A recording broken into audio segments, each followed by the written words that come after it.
Welcome to Way Forward. Come on in and we'll take a look at DuckTales.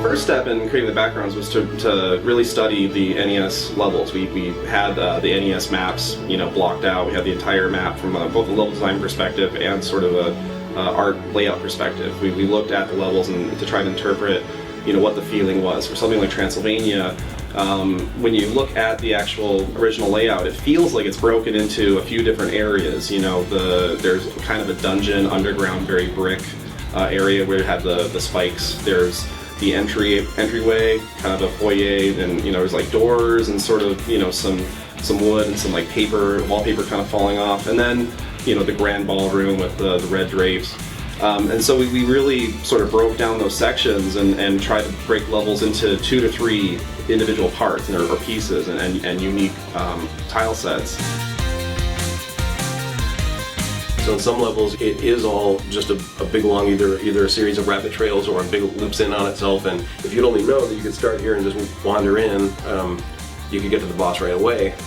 And it seemed like, well, what we ought to do is make sure that players see a lot of the key or most memorable parts of the level. Like Transylvania would be kind of a shame if you never went and did the minecart. So we had this mechanism introduced early on to split up the nephews and have you go and find each one and put a kind of a mini boss there.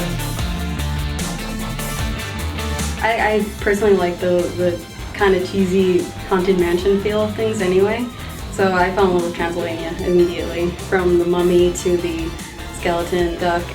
I always liked the Transylvania level in the original game. That I'd say was my favorite because I liked the music and I always liked the bad guys. I love the skeleton duck and the mummy duck. So I kind of gravitate towards that in the new game too. When we were first developing concepts and the look of the environments, we were having a hard time with our internal concept artists really trying to nail the Disney style.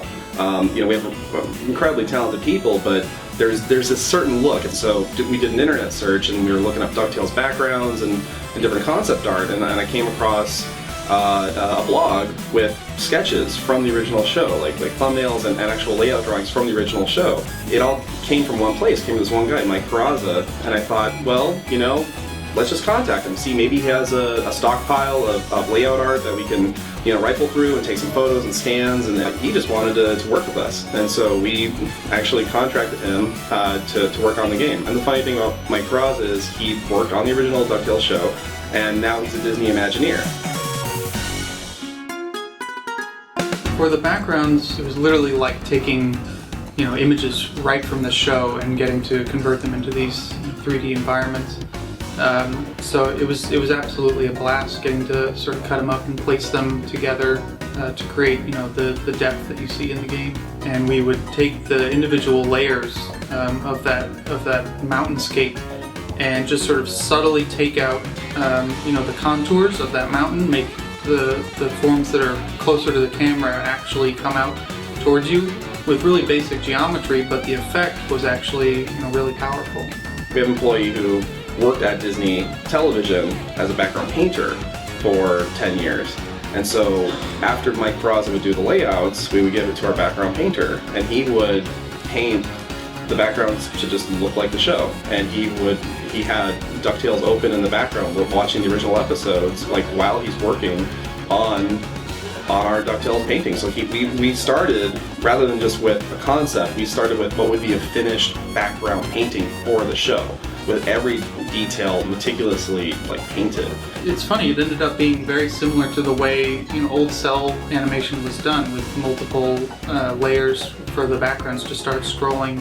So all the paintings are as high quality as you would do for something that would be completely flat and traditional, like some of the past 2D HD games we had done. But starting with these giant paintings, we had very large textures. So we're really pushing the limits of some of these consoles and how much texture memory they have with all the textures and all the frames of animation and the particle effects and and the result is amazing with this game running at 1080p and 60 frames a second. It's just spectacular.